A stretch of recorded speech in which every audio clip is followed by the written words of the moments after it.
안녕하세요. 오늘도 시청해주셔서 감사드리고요. 바로 사연 읽어보겠습니다. 안녕하세요. 이제 막 돌을 지난 아이를 돌보고 있는 30대 중반의 주부입니다. 저는 만렙 주부치곤 나이가 어리다면 어린 편입니다. 30대 중반인데 결혼 생활이 7년 차가 되었거든요. 27살에 결혼을 해서 산전수전을 다 겪으며 30대 중반에 접어든 저. 일찍 결혼을 했기 때문에 주변에 스트레스를 나눌 사람이 없었어요. 친구들은 다 직장에 다니기 바빴고 결혼은커녕 연애도 안 하고 있는 애들이 많았거든요. 그래서 신혼 초 시댁과의 갈등이 많아서 힘들어할 때도 누구에게 속 시원히 털어놓고 공감을 받을 수 없었습니다. 그래도 한결같은 남편이 든든하게 버팀목이 되어 그렇게 힘든 시간을 버티고 버티다 보니 요즘은 예전에 있었던 이야기를 남들에게 털어놓을 수 있는 여유도 생겼지 뭐예요. 어리다면 어린 나이에 결혼한 저. 과연 어떤 말도 안 되는 사건을 겪었을지 궁금하시죠? 이 사연을 기회로 제 마음의 짐을 내려놓고 싶어서 이렇게 글을 적어봅니다. 돌진한 우리 아이가 푹 자고 있는 동안 남편의 피를 쪽쪽 빨아먹던 거머리 같았던 시어머님과 시이모님의 염치 없는 사연들을 가감없이 속 시원히 털어놓아 볼게요. 너는 가진 거 하나 없이 이 집안 기둥을 빼놓곤 무슨 말이 그렇게 많니? 들고 온 게 숟가락 하나밖에 없으면 염치라도 있어야 하는 거 아니니? 내가 갓난쟁이 때부터 네 남편 키워온 두 번째 엄마야. 굴러 들어온 돌이면 얌전히 있어야지. 어디 이때까지 키워준 나한테 감히 말대답이야? 남편의 이모님. 그분은 어머님과 남편을 거두었다는 이유로 평생을 보상받기를 원하셨어요. 한마디로 죽을 때까지 단물 쭉쭉 빨아먹겠다 작정하신 분이셨죠. 당시 경제력이 없던 이모님은 이혼하고 하나뿐인 딸을 시댁에 맡긴 채 혼자 살고 계셨어요. 오갈 데 없던 시어머니가 어린 자식 둘을 데리고 이모님을 의지하며 살게 되면서 이모님은 어머님에게 어른이 되면 키워준 보상을 해야 되는 것은 당연한 도리라며 어머님에게 주입시키셨습니다. 그리고 두 조카들을 돈을 벌어다 바치는 기계처럼 취급하며 저와 결혼하기 전까지는 호강하며 지냈어요. 당연히 세뇌당한 어머님도 자식들이 벌어다주는 돈을 거리낌 없이 받아 쓰셨습니다.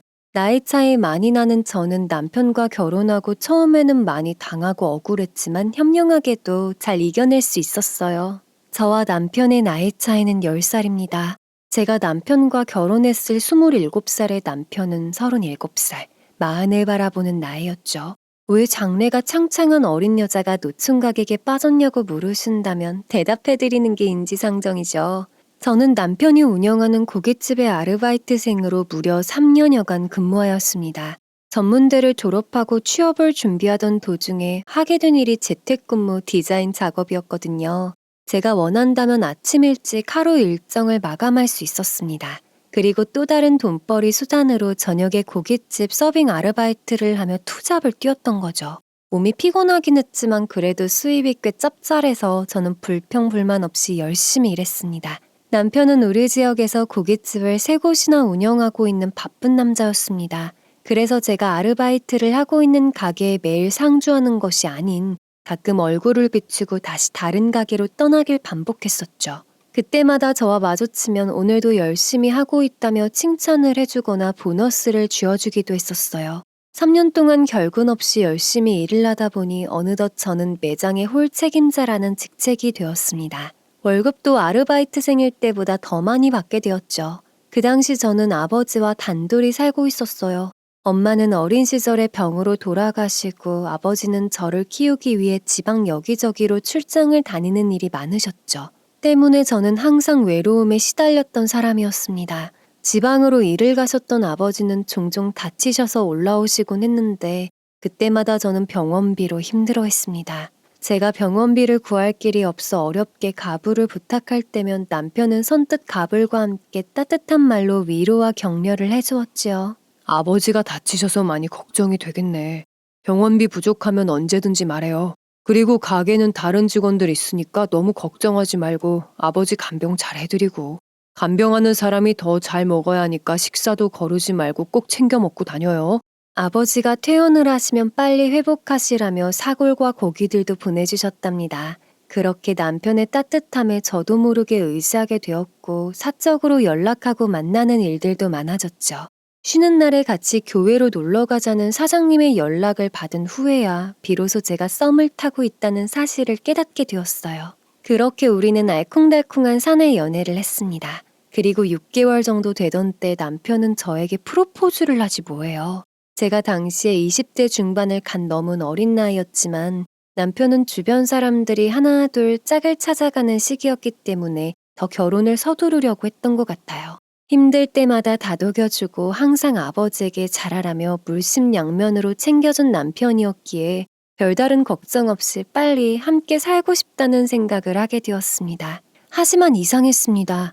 저는 결혼 준비에 앞서 양가 어르신들이 만나는 것이 순서라고 생각했거든요. 하지만 남편은 자신의 부모님들도 저희 부모님도 뵐 생각 없이 누군가에게 쫓기듯 예식장을 알아보려고 했습니다. 저는 남편에게 양가 어르신들의 만남은 언제 진행될 것 같냐고 채근했지만 그때마다 말을 돌리거나 때 되면 한다는 식으로 행동하더라고요. 근데 오빠, 저희 상견례는 언제 할 거예요? 보통은 결혼 준비하기 전에 양가 어르신들부터 만나고 시작하는 거잖아요. 아, 그거 곧 하면 되지. 우리 엄마가 요즘 몸이 좀 안 좋으시기도 하고 장인 어른도 지방에 계시잖아. 일단은 어르신들 약속은 차차 잡기로 하고 예식장부터 알아보자. 어린 나이였지만 그동안의 사회생활 경험을 바탕으로 뭔가 이상한 낌새를 눈치챘습니다. 원래 사람이 자신이 자신 없는 부분은 최대한 뒤로 미루려고 하는 게 당연하잖아요. 저는 남편과 데이트를 하던 어느 날 차 안에서 단도직입적으로 물었습니다. 왜 자꾸 양가 어르신의 만남을 피하려고 하는지 솔직히 말해달라고 했지요. 남편은 차에 앉아서 한참 동안 머뭇거리더니 이야기를 조심스럽게 꺼냈습니다. 저는 침을 꿀꺽 삼키며 한마디 한마디를 집중해서 들었죠. 이야기인즉 남편 역시 홀어머니 아래에서 자랐다고 합니다. 남편이 어린 나이에 아버지가 병으로 돌아가셨고 어머니 혼자 시장에서 이모와 함께 장사를 하며 어렵게 자신과 누나를 키웠다고 말이죠. 당시 이모님은 이혼을 하고 혼자 살고 있었다고 합니다. 딸이 하나 있는데 이혼하면서 시댁의 양육권을 뺏기고 가끔 얼굴만 본다고 했지요. 저는 남편에게 누나가 있었는지 그때 처음 알았고 시어머님과 시이모님 이야기도 처음 들었죠. 남편에게는 4살 터울 위에 누나가 있는데 40이 다 되었지만 연애도 직장도 한번 안 다녀본 은둔형 스타일의 누나라고 했습니다. 모종의 이유로 30세가 넘은 이후부터는 집에만 틀어박혀 있고 웬만해선 자신의 방도 나오지 않는 사회생활이 불가능한 상황이라고 말이죠. 한마디로 정신적으로 문제가 있는 누나가 어머님과 이모님과 함께 살고 있다고 했습니다. 제가 조금 놀란 기색을 보이자 남편은 손사래를 치며 저에게 해명을 거듭했습니다. 절대로 아픈 누나와 너가 마주칠 일은 없을 거야. 아마 결혼식에도 못 올 거야. 그러니까 누나 때문에 스트레스 받을 일도 없을 거고 또 내가 그렇게 놔두지 않을게. 남편은 저하고 결혼하고도 누나와 마주칠 일도 스트레스 받을 일도 없게 만들겠다며 몇 번씩 어필하며 안심하라고 했습니다. 결코 제가 마음고생 안 하게 자신이 잘하겠다고 말이죠. 그러나 남편에게도 심각하게 생각하는 문제는 따로 있었는데요. 바로 시어머니와 시이모의 성격이었습니다. 어머님은 어린 나이에 아이 둘을 데리고 이모님 집에 얹혀 살았다고 합니다. 어머님은 두 아이를 키우느라 아주 억척스런 사람이 되어갔다고 해요. 저 역시 어머님의 성향은 그럴 수 있다고 생각했습니다. 그 모진 세월을 견디면서 여자의 힘으로 아이를 키우려면 억세지지 않을 순 없을 테니까요. 어머님은 누나의 상태가 저러니 남편에게 거는 기대가 매우 컸고 남편이 자수성가할 수 있도록 물심양면으로 도왔다고 합니다. 남편이 20대에 막노동을 하고 공장을 전전하며 모은 돈과 어머님이 이제껏 평생 모아두었던 돈을 합쳐서 고깃집 사업을 시작했을 때부터 아마 남편은 집안의 가보이자 자랑이 되었겠지요. 하도 아들에 대한 기대가 크다 보니 본인의 아들만 잘났고 짝이 될 여자는 별로다라는 편견을 쭉 가지고 있다고 해요. 그리고 이모님 또한 어렸을 때부터 거두어 키워주셨기 때문에 어쩌면 시어머니가 2명이 되는 셈이라며 말끝을 흐리며 고개를 떨구었죠. 그래서 남편은 쉽게 저를 어머님과 이모님께 소개시켜주기가 힘들다고 했습니다. 아, 이런 이야기 듣고 너마저 날 떠난다면 나 정말이지 죽고 싶은 생각만 들 것 같아. 엄마가 시집살이 못 시키게 내가 어떻게든 버팀목이 되어줄게. 제발 나 이제 너 없으면 안 될 것 같아. 여러분들 그때 제가 어찌나 당황스러웠을지 이 상황만 봐도 느껴지시겠죠? 그러니까 남편의 이야기를 종합해보면 신혼집 가까운 곳에 억척스러운 어머니와 그보다 더 억척스러운 시이모, 그리고 정신이 온전치 않은 시누이가 셋이서 함께 살고 있다는 말이었습니다. 그들 때문에 남편은 결혼에 번번이 실패했고 이번에 저 역시 이 사실을 알고 결혼을 없던 일로 할까봐 계속 숨기려고 했던 것이었습니다. 저에게 만약 언니, 동생이나 엄마가 있었다면 쌍수를 들고 이 결혼을 결사 반대했었겠죠. 저 역시 아직 만나보기도 전에 이루 말할 수 없는 근심 걱정만 커졌으니까요. 하지만 저는 결국 그 모든 것을 감수하고 남편을 받아들이기로 마음먹었습니다. 그동안 남편은 성실하고 자신의 말에 책임을 지는 행동을 보여주었으니까요. 누구나 시댁 갈등은 있을 거니까 남편이 절절하게 매달리는 것이 마음 아프기도 했지만 남편의 버팀목이 되어준다는 말을 믿어보기로 했습니다. 예상했던 대로 두 분은 상견례를 하는 자리에서부터 깐깐하게 나오셨어요. 모든 결혼 준비를 마친 뒤 예식이 2달밖에 남지 않은 시점에서 저희는 늦은 상견례를 진행했습니다. 상대는 시어머님과 시이모 그리고 남편, 그리고 저희 집은 아버지와 저 둘만이 참석한 조촐한 상견례였죠. 평생 건설 현장에서 험한 일만 하시던 아버지는 어색하게 상견례 자리를 지키셨습니다. 반대로 머리를 꼿꼿하게 세운 두 억척스러운 아줌마들은 격식을 갖춰야 하는 자리임에도 불구하고 다짜고짜 아버지에게 예단과 예물에 대한 일장 연설을 늘어놓았죠. 옆에서 듣고 있는 저마저도 화가 치솟는 태도였습니다. 아시다시피 신혼집은 우리 애가 준비한 곳으로 마련했으니 저희는 예단을 이 정도 생각하고 있습니다. 혼수 리스트는 곧 보내드릴 테니 잘 준비해 주시고요. 엄마, 무슨 상견례 자리에서 그런 말부터 해. 적당히 해. 너는 아무것도 모른다, 얘. 이런 걸 상견례 자리에서나 하지 언제 따로 만나서 얘기하겠니? 그리고 저는 얘 이모라기보다는 두 번째 엄마 정도로 생각해 주시고요. 너무 불편하게 느끼지 않으셨으면 하네요. 아버지는 바로 그 자리에서 어머님이 적어주신 혼수 리스트를 쓱 보시더니 식탁에 탁 하고 내려놓고 단호한 표정으로 말씀하셨죠. 제가 처음에는 김서방하고 나이 차이가 너무 많이 나서 도둑놈한테는 내 딸을 안 주려고 했습니다. 그런데 김서방이 너무 성실하고 또 저나 우리 딸에게 책임감 있게 대하는 것을 보고 이 결혼을 허락한 겁니다. 그런데 적반하장도 유분수지. 혼수요. 두 번째 엄마요. 우리는 아쉬울 게 없어 이 혼수는 못해갑니다.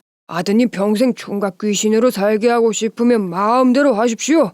휴, 건설 현장에서 잔뼈 굵은 아버지는 떵떵거리며 할 말을 다 하셨고 어머님과 이모님은 기가 막혀서 침을 튀겨가며 사장사위 보려면 이 정도는 해야 한다면서 버티셨습니다. 세 분의 계속된 피 터지는 설전에 남편과 저는 눈앞이 캄캄해졌고 끝내는 남편이 벌떡 일어나 결혼은 우리 두 사람이 하는 것이고 저와 결혼을 못할 바에는 평생 혼자 살겠다고 협박을 하는 바람에 겨우 상견례를 마칠 수 있었어요. 그렇게 우여곡절 끝에 저희는 결혼식을 올렸습니다. 아버지는 두 분의 성격이 보통이 아니셔서 걱정이라고 하셨지만 남편의 듬직함을 믿고 잘 살아보라고 격려해 주셨습니다. 청첩장에 기어코 본인의 이름도 넣어달라고 우기는 바람에 어머니와 이모의 이름이 같이 적혔다는 점, 신랑 측 혼주석에 이모와 시어머님이 함께 앉아서 하객들이 이상하다고 수군거렸던 것은 논외로 하겠습니다. 이것만으로도 충분히 어이없고 괴상했지만 앞으로는 상상도 못할 괴상망측한 이야기가 쭉 이어질 예정이거든요. 혼수도 제대로 못 받고 며느리를 들인 두 분은 마치 작정한 듯이 신혼집을 드나들며 괴롭히기 시작했습니다.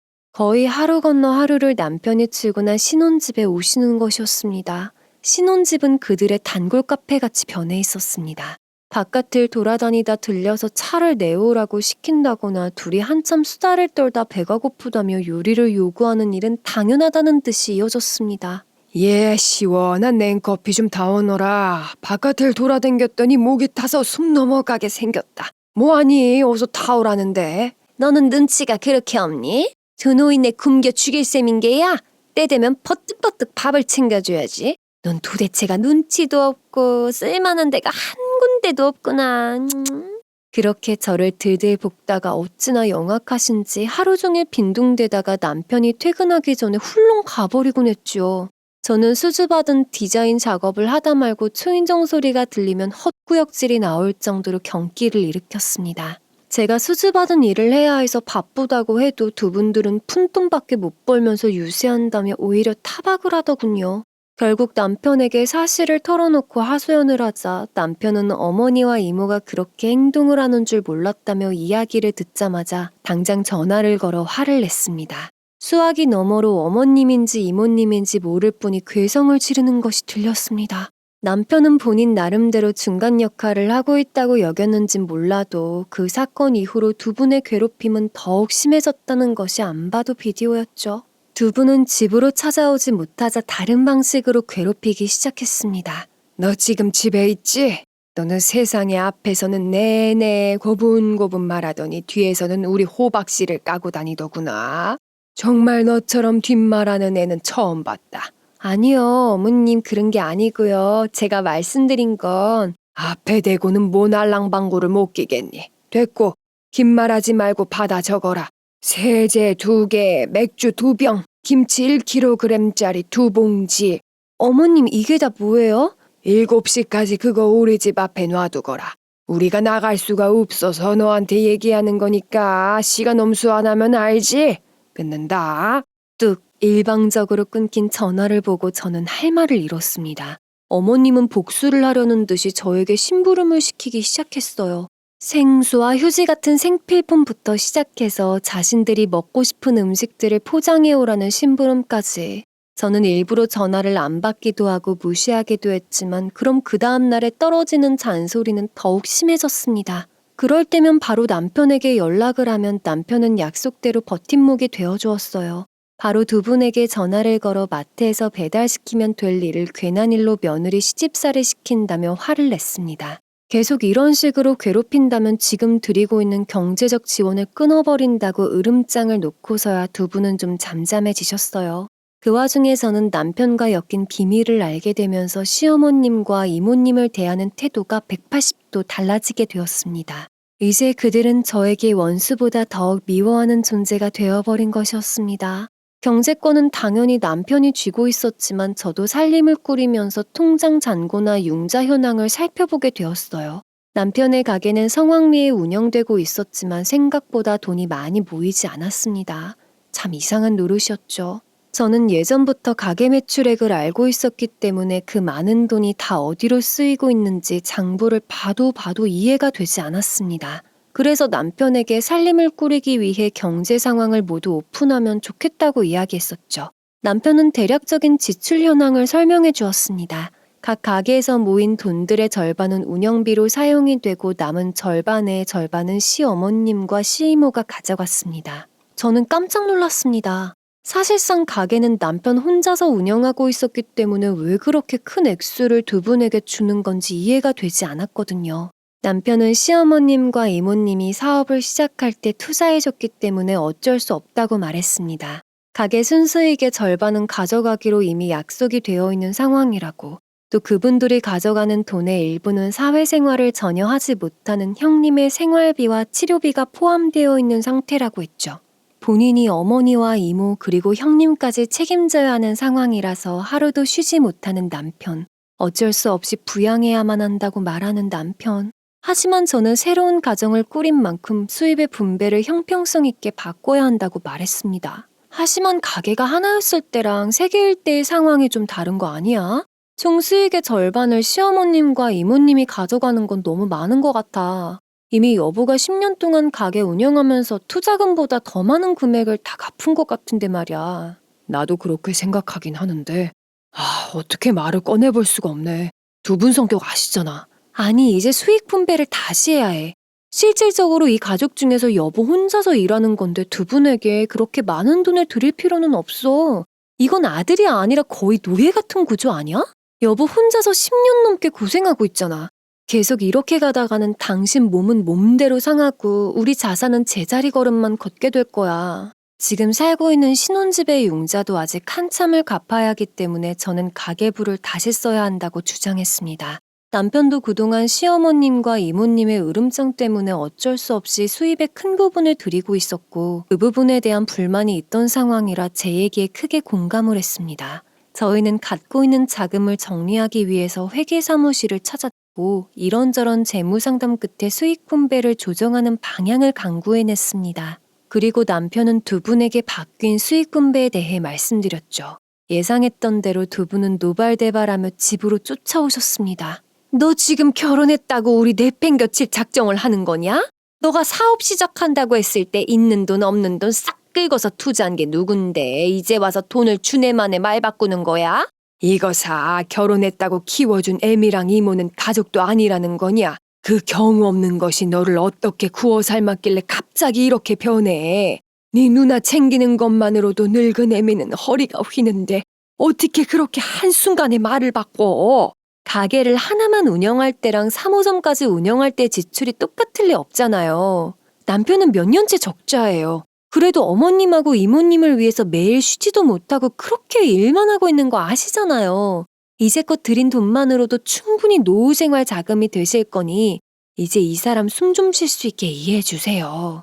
두 분은 저에게 손가락질을 하며 굴러 들어온 것이 남의 기둥을 뽑는다고 소리쳤습니다. 남편은 그 난리를 치는 두 분을 가까스로 진정시킨 뒤 집으로 돌려보냈습니다. 어쩜 자신의 아들을 그저 돈만 벌어다주는 노예처럼 부리시는지 이때까지 있었던 남편의 삶을 들여다보니 참 눈물이 날 정도로 남편이 불쌍해졌습니다. 잠자는 것도 쪼갤 정도로 바쁘게 사는 동안 두 분은 일도 하지 않은 채 남편이 주는 생활비로 편안한 삶을 살고 계셨습니다. 물론 남편이 성장할 때까지 열심히 키웠다는 것은 인정하지만 그렇다고 아직 한참 남은 노년을 직접 대비하지 않은 채 모두가 남편의 어깨 위에 타고 있는 것이 너무 무책임하다고 느껴졌습니다. 매달 500만 원이 넘는 돈을 가져가면서도 늘 돈, 남편에게 생필품 하나라도 더 얻어가려고 손 벌리는 모습이 참 화가 나더군요. 더 심각한 것은 형님이 운둔형으로 사는 것이 마치 남편 때문이라고 말하는 모양새였습니다. 형님의 정신적 문제가 왜 남편의 탓이라는 걸까요?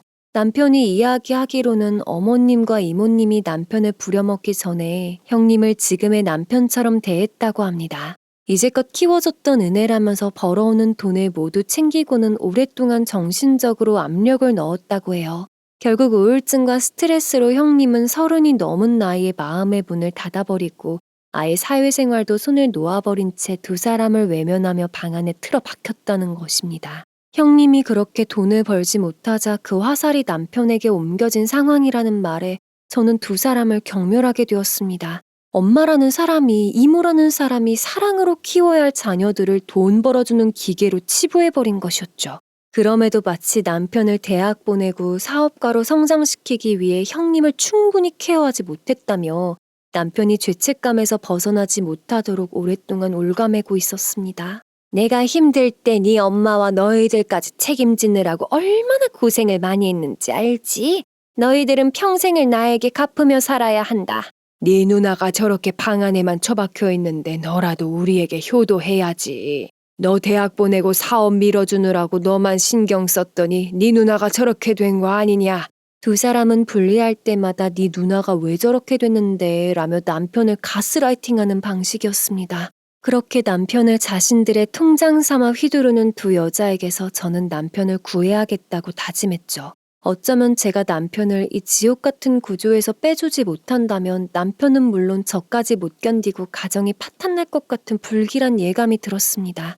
그 이후로 저는 시어머님과 이모님을 남편과 분리시킬 계획을 준비했습니다.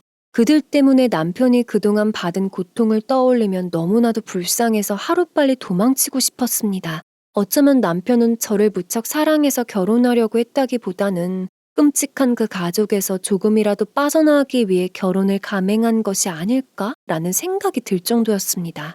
남편은 그 억척스러운 두 여자와 죄책감처럼 느껴지는 형님 사이에서 집에 잠복되는 생활에 잠식된 상황이었기 때문입니다. 그리고 남편을 도와줄 수 있는 사람은 나밖에 없다는 생각에 더 이상 그들에게 끌려다니지 않으리라 다짐을 하게 되었던 거죠. 며칠 뒤 다시 시어머님은 저에게 연락을 해왔습니다. 김치가 뚝 떨어졌다며 종류별로 김치를 담가오라는 뻔뻔한 요구였습니다.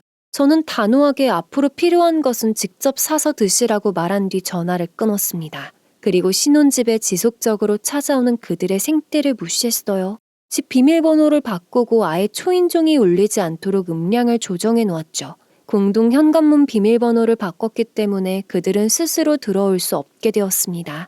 저희 집을 마음대로 드나들 수 없게 되자 두 분은 휴일에 집에 찾아와서는 보태준 돈을 내놓으라고 요구하셨습니다. 너가 우리한테 벽을 세운다고 하니 나도 그럼 가만히는 못 있겠다. 너 이 집 구할 때 우리가 돈 보태줬지? 당장 내놔.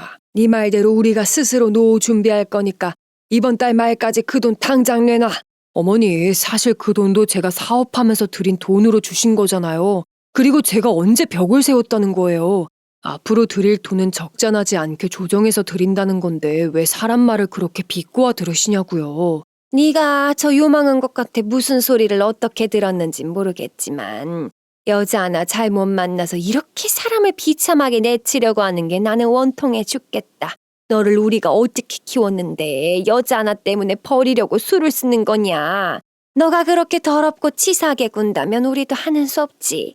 집을 팔든 가게를 팔든 무슨 수를 써서라도 당장 내놔.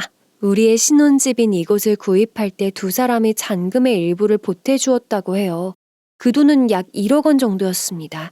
두 사람은 각오라도 한 듯 목청을 높이며 돈을 내놓으라고 소리쳤습니다. 그리고는 제게 저주의 말을 퍼붓더군요. 여자 하나 잘못 만나서 천륜을 끊는다고 제게 입에 담지 못할 욕설을 퍼부었습니다. 저는 부들부들 떨리는 몸을 간신히 추스르고 소리쳤습니다. 네, 걱정하지 마세요. 원하시는 돈 어떻게 해서든 마련해서 드릴 테니 앞으로 다시는 저희에게 찾아오지 마세요. 한바탕 깽판을 치고 돌아간 두 분. 남편은 지쳐버린 제게 사과를 했습니다. 사실 남편이 잘못한 것은 하나도 없는데 아들을 돈줄로만 알고 있는 두 사람의 잘못인데 저는 남편과 결단을 내려야 할 것 같다고 생각했습니다. 이렇게 가까운 곳에서 돈으로 연관된 채 살아가면 우리 두 사람의 결혼 생활도 유지하기 어려울 것 같다는 생각이 들었기 때문입니다. 앞으로 이렇게 두 분 횡포를 견디면서 평생 살 수 있겠어? 저분들은 절대 안 바뀌어. 우리가 바뀌는 수밖에 없어. 여보, 우리 여기 모두 정리하고 다른 지역에 가서 새로 시작하자. 두 분과 떨어진 곳에서 살면 두 분도 생각이 바뀔 수도 있고 우리도 좀 더 편해질 거야. 나도 몇 번이나 다 때려치우고 잠적할까 생각했었어. 근데 그게 어떻게 말처럼 쉽게 되겠어. 내가 무슨 수로 모든 걸 놓고 새로 시작하겠냐. 가게도 가게지만 이 집은 또 어떻게 하고. 당신 가게 하나 운영 잘해서 3개까지 확장시킨 사람이야. 사업 수완이 얼마나 좋은데. 솔직히 어머님이랑 이모님 없었으면 빌딩을 세우고도 남았을 남자인걸. 능력 있는 당신이 두 사람 때문에 매일 피 마르며 사는 게 너무 안타까워. 앞으로 생길 우리 아이를 위해서라도 이제 진짜 결단을 내려야 해. 남편은 제 이야기를 듣고는 한동안 생각에 잠긴 듯 했고 꽤 오랜 고민 끝에 저의 뜻에 따라 고향을 떠나기로 마음먹었습니다. 나이는 40이 다 되어가지만 평생 두 여자에게 세뇌당해서 제대로 판단하지 못했던 남편. 매일같이 들들 볶는 돈귀신 어머님과 이모님에게서 드디어 독립할 기회가 생기는 순간이었습니다. 저는 남편이 마음 약해지지 않도록 누구보다 적극적으로 이사 정보를 알아봤습니다.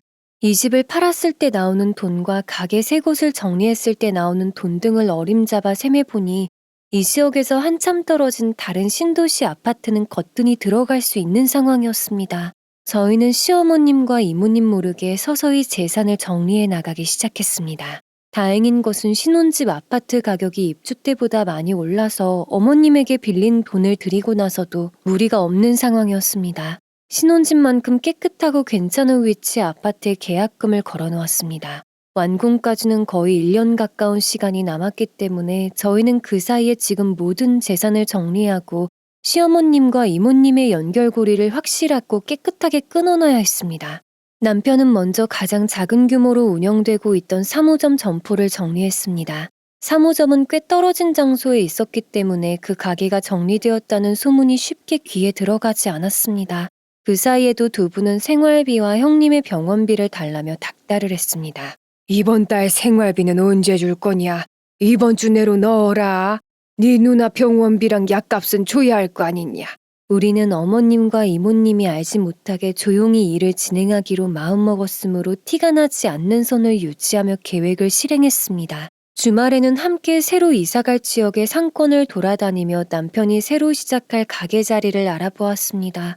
목이 좋은 곳을 발견한 저희는 새로운 신도시의 가게 인테리어에 들어갔습니다. 남편은 요즘은 값싸고 왁자지껄한 고깃집보다는 포토스팟이 되는 데이트 코스형 음식점이 핫하다는 정보를 가지고 있었습니다.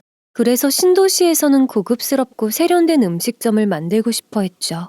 저희는 새로운 가게 개업에 공을 들였습니다. 2호점의 가게 역시 정리가 되며 점점 저희의 이사 계획이 구체화되어 가고 있었어요.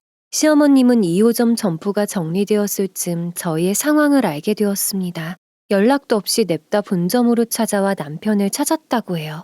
하지만 저희 남편은 이미 신도시의 가게 개업에 정신이 팔려 있는 상황이었기 때문에 그 자리에 없는 상황이었죠. 시어머니는 저와 이야기하기 위해 집으로 쫓아왔습니다. 저번 사건 이후로 참으로 오랜만에 본 시어머니와 시이모. 언제나 그랬듯 씩씩대는 얼굴로 다짜고짜 저에게 가게가 왜 망했냐고 따지듯 물었습니다.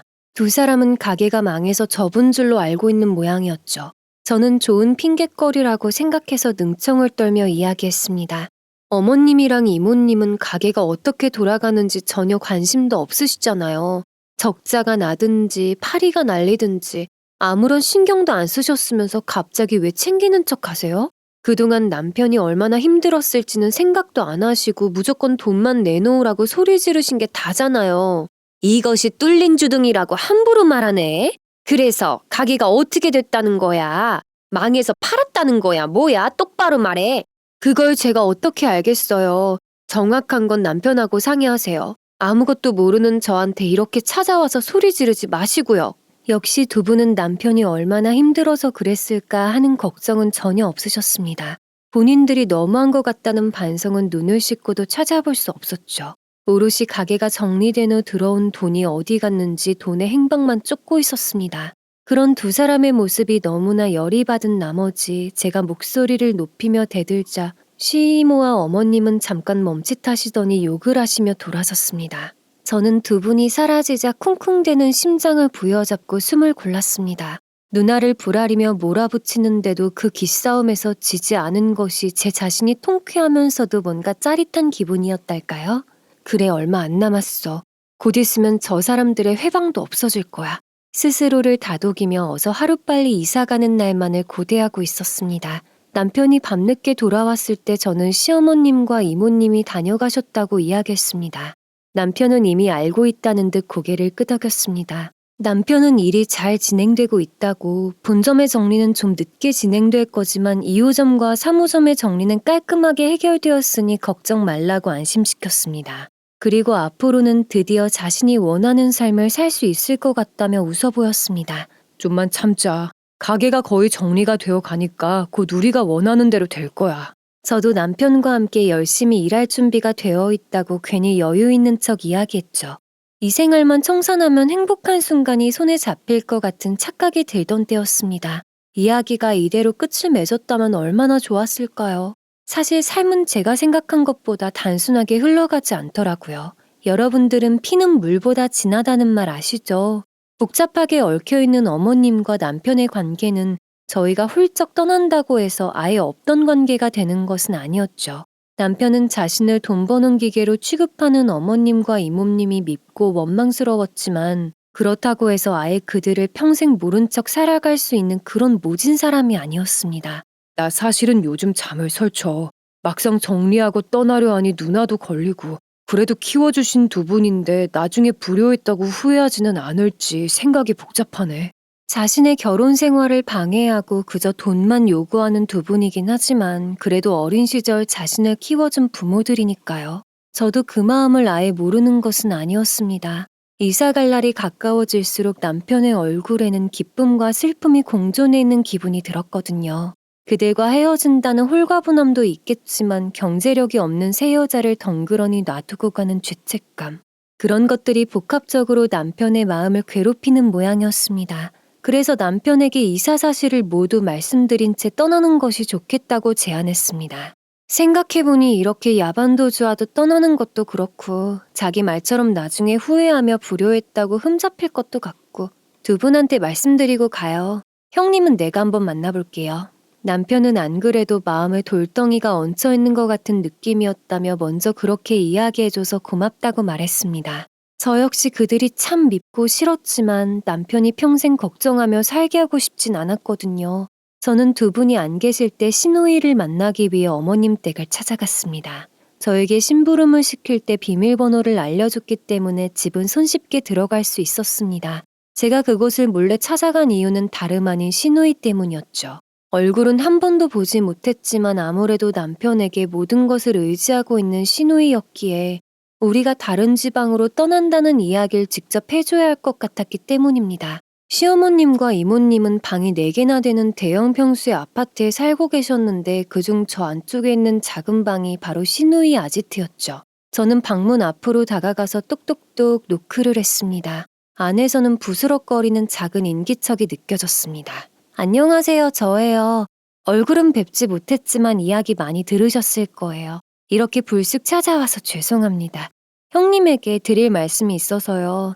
저희 곧 이사갈 예정이에요. 새로운 곳에서 다시 시작해보자고 남편하고 그렇게 이야기됐거든요. 남편이 형님 걱정을 많이 하더라고요.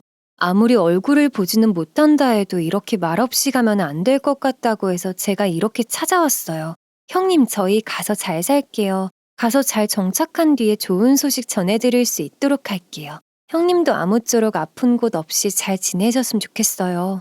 그렇게 말을 끝내고 방문 앞을 일어서려는데 방 앞에서 무언가가 움직이는 소리가 들렸습니다. 저는 형님이 다가온 소리인 것을 알아채고 다시 방문 앞에 다가갔습니다. 방문 앞에서 무어라 웅얼거리는 소리가 들렸습니다. 해주세요. 네? 뭐라고요? 잘 안 들려요, 형님. 동생한테 잘 살라고 전해주세요. 그리고는 살짝 열린 문틈 사이로 꼬깃꼬깃한 봉투를 하나 내밀더군요. 저는 떨리는 손으로 봉투를 받아들었습니다.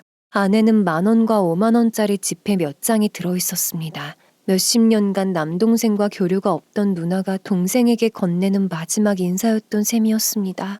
저는 두 사람이 돌아오기 전에 얼른 집을 나섰고 저녁에 남편에게 봉투를 전달해 주었습니다. 남편은 제 이야기를 듣고는 손을 파르르 떨다 결국 눈물을 보였습니다. 그리고 본인 대신에 형님을 찾아가줘서 너무 고맙다고 말하며 저를 끌어안아 주었습니다. 시간이 흘러 이사갈 아파트가 완공이 되고 저희가 살고 있던 아파트 역시 매매도 진행되었습니다. 복잡한 부동산 문제를 해결하니 이제 정말로 끝이 보였습니다.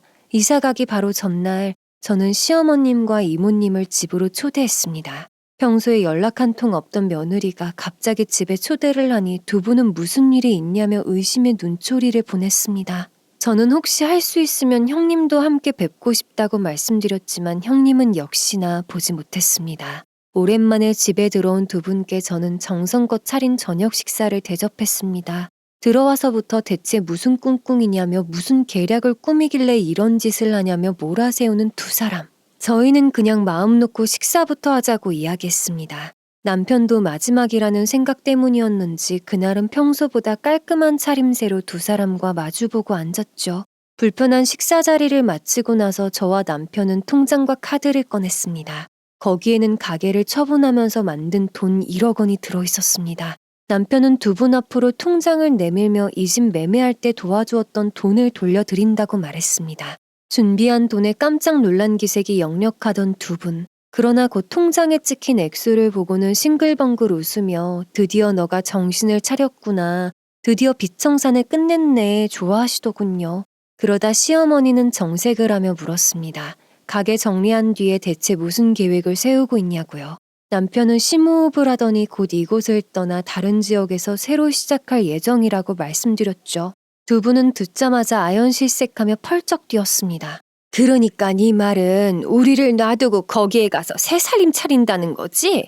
야 이거사, 어떻게 우리한테 상의 한번 안 하고 그런 결정을 내릴 수 있어? 다 네가 시킨 거지, 나쁜 거사. 저와 함께 상의하고 내린 결정입니다. 저도 이제 두 분 그늘에서 벗어나서 한 가정의 가장답게 떳떳하고 싶습니다. 그동안 두 분이 키워주신 은혜는 돈으로 충분히 갚았다고 생각합니다. 이제 저도 제 삶을 살아가게 놓아주세요. 뭐? 우리가 언제 너 목줄을 잡고 있었냐? 너 진짜 미쳐도 단단히 미쳤구나. 그래서 우리 얼굴은 이제 안 보고 산다고? 너가 어떻게 그럴 수 있어? 네 누나는 어떡하고? 저렇게 방에만 갇혀있는 누나가 불쌍하지도 않냐? 역시나 제 생각대로 시어머니는 형님을 들먹였습니다. 돈벌이 수단으로 잡고 있기 위한 카드로 형님을 이용하는 두 사람. 어쩜 이렇게 파렴치할까요?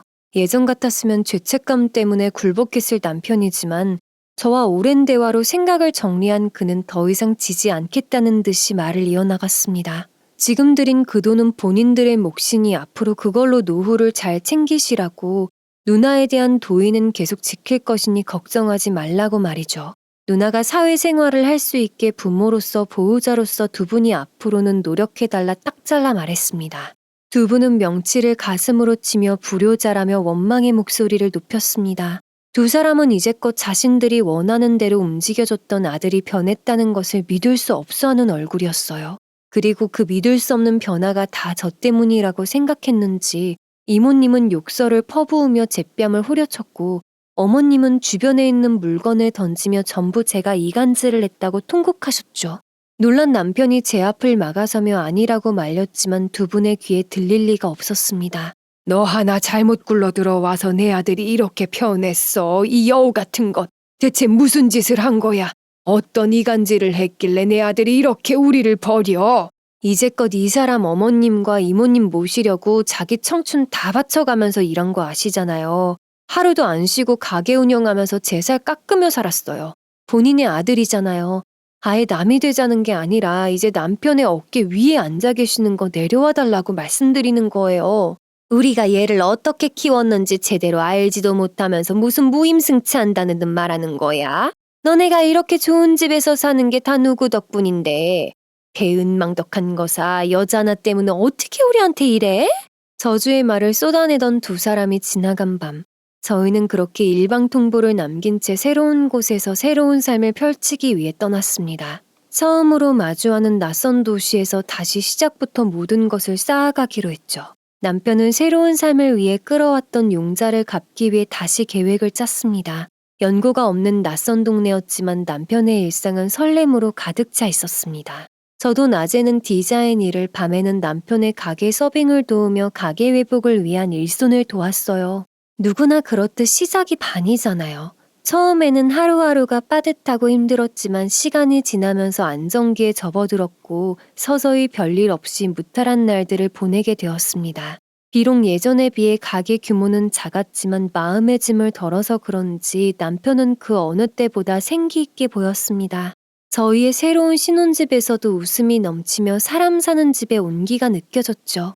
저희가 새로운 삶을 시작하는 동안 고향에 남겨진 어머님도 충격이 크셨는지 여러 가지 생각을 많이 하신 듯 보였어요. 저희가 시어머님의 연락을 받은 것은 떠난 지 6개월 되던 차의 어느 날이었습니다. 예전보다 한결 누그러진 목소리로 전화를 걸어온 시어머니. 언제 한번 시간을 내서 얼굴을 보자고 하시더군요. 처음에는 또 어떤 회방을 놓으려고 이러시는 걸까 의심스러웠지만 그래도 그동안의 시간이 흐른 만큼 한 번은 만나야겠다고 생각했습니다. 시어머님은 저희가 살고 있는 지역으로 내려와서 식사 자리를 가졌습니다. 이모님과 함께가 아닌 혼자 서 있는 모습을 보는 것도 처음이었지만 6개월 전보다 훨씬 침착하고 감정이 가라앉은 인상이어서 처음에는 다른 사람인가 싶을 정도로 낯설더군요. 시어머님은 목소리를 높이며 악을 지르는 게 아니라 정말 사람과 사람이 대화하는 것처럼 한마디 한마디를 진심 담아 이야기하셨습니다. 저와 남편은 어머님의 달라진 태도를 지켜보며 이야기에 귀를 기울였죠. 그동안 참 고생 많았다. 지금 생각해보면 내가 젊은 날에 고생했던 보상을 너한테 받고 싶은 마음이었던 것 같다. 그래서 더 모질게 행동했던 것 같아 미안하구나. 내가 왜 그렇게 너랑 누나를 몰아세웠나 모르겠다. 내 자식들인데. 누구보다 귀하게 여겨야 하는 내 자식들인데. 지금이라도 알아주셨으면 됐어요. 이제 제 걱정은 마시고 누나만 잘 돌봐주세요. 저는 여기에서 행복하게 잘 지낼 테니 그동안의 일은 잊고 어머니도 다시 시작하세요. 저는 어머님이 털어놓는 진솔한 이야기를 들으며 그녀도 참 가여운 사람이라는 것을 깨달았습니다. 사실 두 자식들을 그렇게 경제적으로 힘들게 했던 원인은 바로 이모님이었던 것입니다. 어머니 역시도 자신의 언니인 이모에게 오랫동안 세뇌를 당했던 탓이었죠. 젊은 나이에 가진 것 없이 애 둘을 데리고 온 동생을 건사하느라 이모의 마음에는 항상 불만이 가득했다고 합니다. 그래서 늘 아이들이 크면 무조건 그동안 썼던 노고를 돈으로 보상받아야 한다고 읊어댔다 하더군요. 어머님은 자신의 아이들이 효도라는 이름으로 벌어온 돈을 바치는 것이 당연하다고 여겼다가 그렇게 아들이 떠나간 뒤로 이모님이 형님을 더 구박하는 것을 보고 후회를 많이 했다고 합니다. 그리고 큰 결심을 하셨다고 하셨죠. 오랫동안 함께한 이모와도 따로 살며 은둔형으로 사회생활을 못하게 된 형님을 치료하는데 최선을 다하고 싶다고 말씀하셨습니다. 그리고 외롭게 만들어서 미안하다고 이제부터라도 엄마 노릇 제대로 하고 싶다고 하셨죠.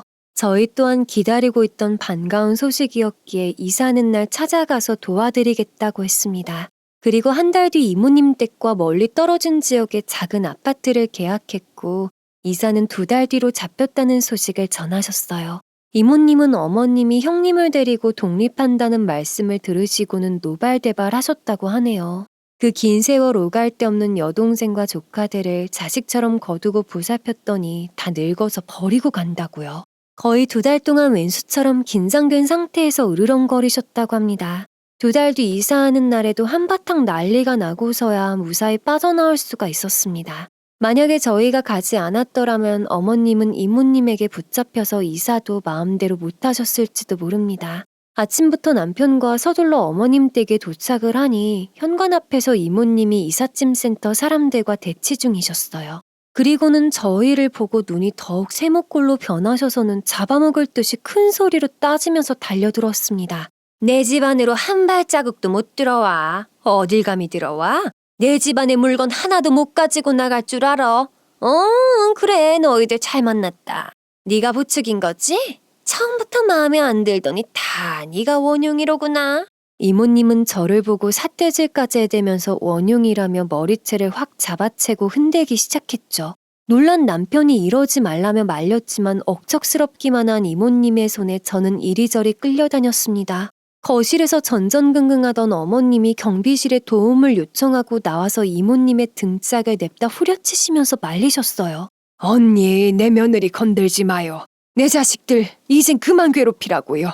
제발요. 하지만 이미 독이 올라 화풀이할 대상이 필요했던 이모님은 이번에는 어머님의 머리채를 잡고 똑같은 배신자라면서 마구 흔들기 시작했습니다. 남편이 이모님의 팔을 잡아 끌면서 떼어내려고 했지만 어찌나 악력이 세신지 꼼짝도 안 하시는 겁니다. 마침 연락을 받고 올라오신 경비 아저씨 2분이서 이모님을 겨우 떼어내셨어요. 그때서야 벅찬 숨을 허헉헉거리면서 주저앉아 바닥을 치시며 한탄을 하셨습니다. 어머님도 주저앉아서 그동안 쌓였던 원망을 토해내셨죠. 다 언니 때문이야. 내 자식들 그만큼 피 빨아먹었으면 되었지. 뭐가 아직도 부족해서 일이 못 살게 구느냐고. 나한테 차라리 나를 괴롭히고 내 자식들을 손에 대지 말란 말이야. 이 은혜도 모르는 것들이? 니들이 나 없었으면 이렇게 사람 구실하면서 살았을 것 같아? 다 내 덕인 줄 알고 업고 다녀도 모자랄 판에. 뭐? 네 자식들 손도 대지 말라고? 에잇, 그래, 가버려. 다 가서 얼마나 잘 먹고 잘 사나 보자고. 이모님은 끝까지 은혜도 모르는 것들이라며 얼마나 잘 사는지 두고 보겠다면서 저주의 말을 한바탕 하시고는 밖으로 나가버리셨습니다. 남편과 저는 바닥에 주저앉은 어머님을 안으로 모셨고 어머님은 저에게 다친 곳은 없는지 살피시면서 대신 미안하다고 하셨죠. 저는 크게 다친 곳은 없었기에 괜찮다면서 어서 이삿짐이나 옮기자고 하였습니다. 이삿짐 센터에 사람들이 짐을 다 뺄 때까지도 이모님은 끝내 안 나타나셨어요. 어머님과 남편은 그래도 핏줄이라고 차를 타고 이모님의 집을 떠나면서도 미련이 있는 양 자꾸 뒤돌아보더군요. 형님은 어머님과 저희 차로 이동을 하였는데 두려운지 연신 눈을 동그랗게 뜨고 어머님의 팔을 꼭 잡고 붙어 있었습니다. 그렇게 우여곡절 끝에 이모님 댁에서 간신히 이사를 하고 새로운 곳에서 어머님과 형님은 새 인생을 시작하셨죠. 형님은 몇 주간 새로운 환경에 적응을 하자 수십 년간 방 안에 틀어박혀 있던 벽을 깨고 서서히 바깥을 향해 나아가고 있다는 소식이 들려왔습니다. 처음에는 방에서 거실로 그리고 거실에서 집 앞 공원으로 서서히 걸어나가더니 최근에는 일주일에 한 번 사회복지재단 프로그램에 참여하고 있다는 것이었습니다. 남편은 그 이야기에 감정이 벅차올라 울먹이면서 잘 되었다고 고맙다고 연신 고개를 끄덕였습니다. 남동생이 자신의 행복을 위해 떠나는 모습이 자극되었던 걸까요? 아니면 자신을 힘들게 했던 실질적인 원흉, 이모라는 존재와 떨어져 살게 되어 심경의 변화가 생긴 걸까요?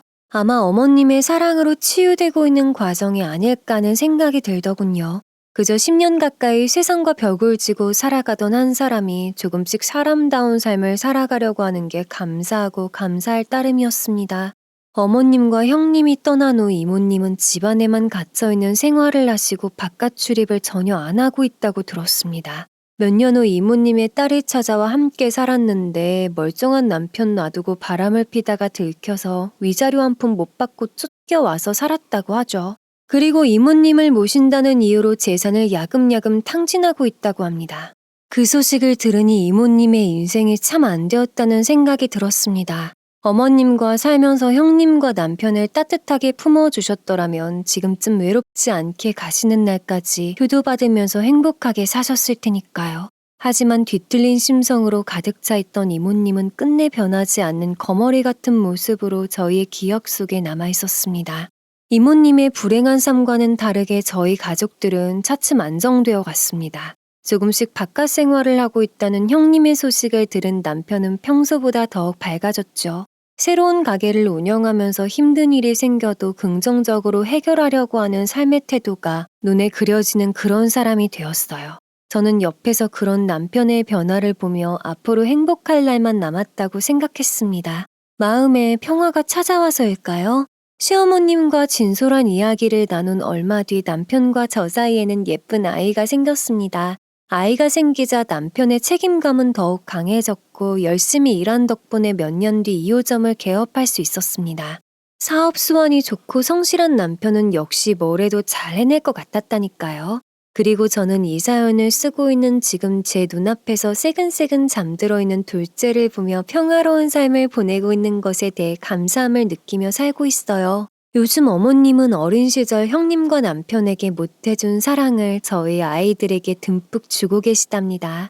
뒤늦게나마 자식들을 돈벌이로 이용한 잘못을 반성하고 뒤틀려진 관계를 바로잡으려고 노력하셔서 얼마나 다행인지 모릅니다. 비록 신혼 초반에 많은 갈등과 사건들이 있었지만 결국에는 모든 풍파를 버텨낸 사람만이 잔잔한 물 위를 평화롭게 떠다닐 수 있는 것 아니겠어요? 어떤 고난과 역경이 오더라도 모두들 잘 이겨내고 할 수 있는 최선의 선택을 하며 행복이 다가오기를 기다리면 좋겠어요. 저도 소용돌이에 휩싸였을 때는 너무나도 힘들었지만 그 시절을 빠져나오니 이렇게 누군가에게 힘내라는 조언을 할 수 있게 되었네요. 포기하지 않고 싸워나가면 분명 좋은 일이 찾아오실 거예요. 자, 저의 이야기는 여기까지입니다. 저의 파란만장한 긴 이야기를 들어주신 모든 분들께 감사하다는 말씀을 전해드리면서 이만 줄일게요. 모두들 행복하세요.